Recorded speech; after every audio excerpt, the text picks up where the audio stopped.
All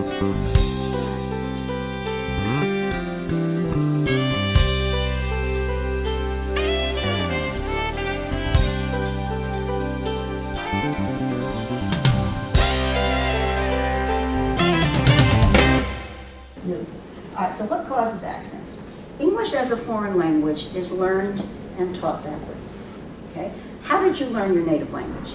This is a trick question. Immersion.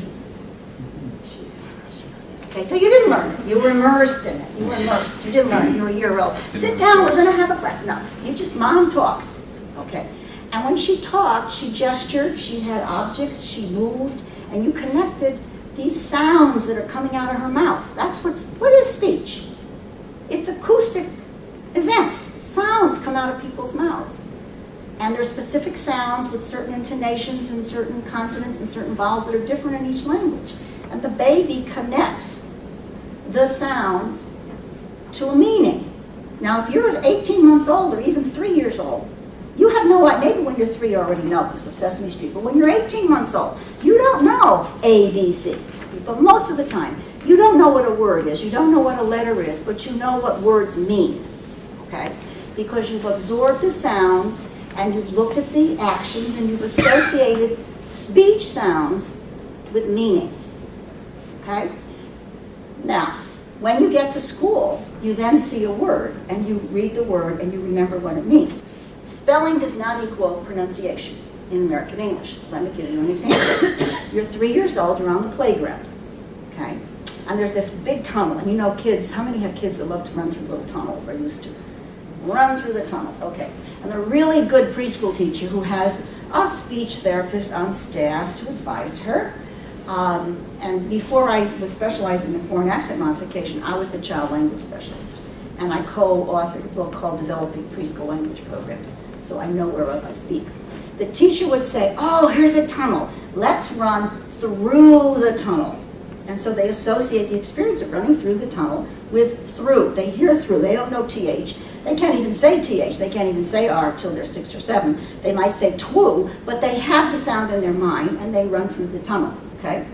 Then they're making wooden things in preschool and making constructions. But you don't give a 3 and 4 year old, especially these aggressive little boys, you do not give them a hammer or nails or a saw. So what do you use instead? Glue. Teacher's friend, glue. So but you can use sandpaper. So they have sandpaper, they glued, they made the Empire State Building and rocket ships. I don't know what kids make these days, but anyway. And then smart teacher shows them sandpaper and she says, feel the sandpaper. This is rough. Now feel the wood. We sandpaper and we make it smooth. So they're learning rough and smooth. They don't know the spelling of rough as R-O-U-G-H. They just know rough. And then when they're 4 or 5 years old, mom takes them shopping. She goes to the streets of South Point or Crabtrees. I live near the streets of South Point. And buys the little girl something, and daddy comes home, and the little girl says, look what we buyed. And mommy's had some good guidance from the teacher, and she doesn't correct. You don't correct, but you model. She says, yes. Tell daddy what we bought. If you want to elicit in a regular past tense, you start with a question to your little kid. Tell me what. Oh, we bought. Okay, so now this little girl's an advanced reader. She's in the 2nd grade. She goes to learn how to read through, rough, and bought. How do you spell through? See, if we had the board, I could do this. T-H-R-O-U-G-H. How do you spell rough? R-O-U-G-H. How do you spell bought? B-O-U-G-H-T. How do you pronounce O-U-G-H? Depends on the word. How do you know? Because you grew up hearing the words. You grew up immersed in the language. You just tell me.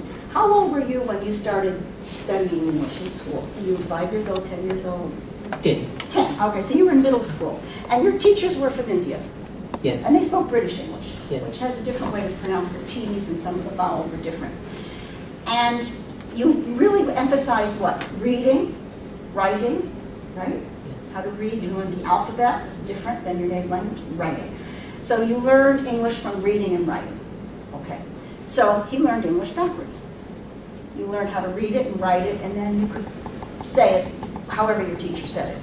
But you weren't immersed in hearing a native person like me, speak the words. Okay. So when we learned reading from language, from speech, he learned speech from reading. So he hasn't internalized the sound patterns. He doesn't know what it's supposed to sound like. Now let me give you one more example of this. If you read a page of text in your native language, you can hear someone talking. You can hear someone speaking. But some of my clients, even if they've been here 20 or 30 years, if they can scan a textbook of college English and understand it, and they have PhDs that they've earned in this country, but they don't hear somebody speaking. If you scan a page of Hindi or Bengali, can you hear someone speaking?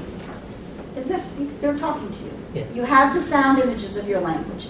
You may also be able to have that for you in English, but you may not. We learn, now you understand that English is taught and learned backwards. And people don't have the internalized sound pattern of how to pronounce a word. That's one of the reasons people have accents. Okay?